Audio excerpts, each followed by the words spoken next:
25 October. How I miss my phonograph. To write diary with a pen is irksome to me, but Van Helsing says I must. We were all wild with excitement yesterday when Godalming got his telegram from Lloyd's. I know now what men feel in battle when the call to action is heard. Mrs. Harker, alone of our party, did not show any signs of emotion. After all, it is not strange that she did not, for we took special care not to let her know anything about it, and we all tried not to show any excitement when we were in her presence. In old days she would, I am sure, have noticed, no matter how we might have tried to conceal it. But in this way she has greatly changed during the past 3 weeks. The lethargy grows upon her, and though she seems strong and well, and is getting back some of her colour, Van Helsing and I are not satisfied. We talk of her often. We have not, however, said a word to the others. It would break poor Harker's heart, certainly his nerve, if he knew that we had even a suspicion on the subject. Van Helsing examines, he tells me, her teeth very carefully while she is in the hypnotic condition, for he says that so long as they do not begin to sharpen, there is no active danger of a change in her. If this change should come, it would be necessary to take steps. We both know what those steps would have to be, though we do not mention our thoughts to each other. We should neither of us shrink from the task, awful though it be to contemplate. Euthanasia is an excellent and comforting word. I am grateful to whoever invented it. It is only about a 24-hour sail from the Dardanelles to here, at the rate the Tsarina Catherine has come from London.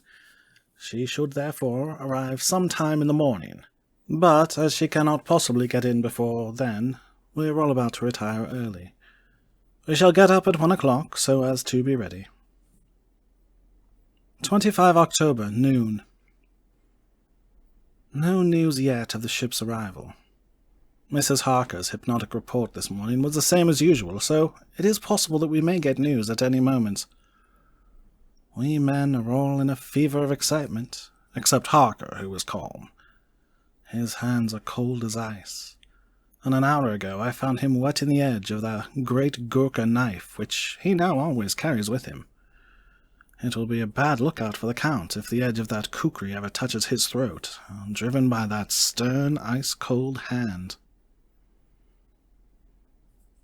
Van Helsing and I were a little alarmed about Mrs. Harker today.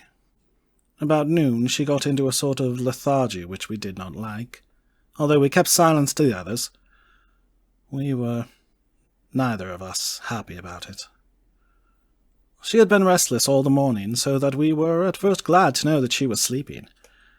When, however, her husband mentioned casually that she was sleeping so soundly that he could not wake her, we went to her room to see for ourselves. She was breathing naturally and looked so well and peaceful that we agreed that the sleep was better for her than anything else. Poor girl.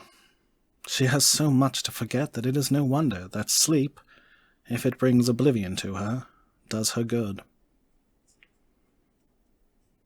Later. Our opinion was justified, for when, after a refreshing sleep of some hours, she woke up, she seemed brighter and better than she had been for days. At sunset she made the usual hypnotic report. Wherever he may be in the Black Sea, the Count is hurrying to his destination. To his doom, I trust.